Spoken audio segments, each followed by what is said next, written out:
बघा कसले खतरनाक असा आंबा आहे, गोडच्या गोड. भाऊ यायलाच लागते खायला डाट शेतात. हां तर भाऊ काय सकाळी आंघोळ बिंगोळ करून काय नंबर चपडे बिपडे देऊन गाण्या बिरडे झालता. म्हणला गाण्या मी काहीच ना मला गाडी तेल संपते म्हणला कधी घेऊन का म्हणलं आधी गेलं मी तेल टाकलं गाडीत नंबर एक. मग काय तेवढ्याच रस्ता खराब लागला त्याच्या काय अर्ध्यावत खड्डे रस्त्यातून काय बंद होता रस्ता.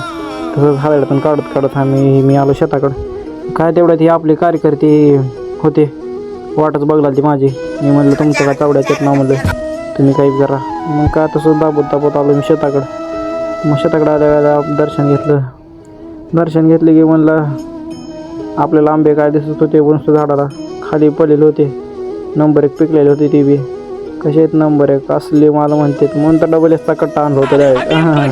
नादाच करायचं नाही कसा आहे माल ओरिजिनल म्हणतात ओरिजिनल. सकाळी यावं लागते असं खायला. मग काय दम काढत नव्हतं आपण. एक झाली की एक आंबा चालूच होता आपला.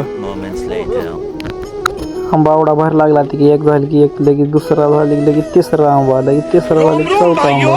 तर काय भावानं तेवढंच मला लेटेस्ट न्यूज आली ती आपण ज्या आपल्या झाडाखाली बसलो होतो त्या झाडाला वाघ्यामुळे. भावानं मी तुमचा लाडका ब्लॉगर राम. तर भावानं काय आज आलेला आपण शेताकडे हो का इशागानं आलेली ती पण डायरेक्ट आंब्या झाडाखाली.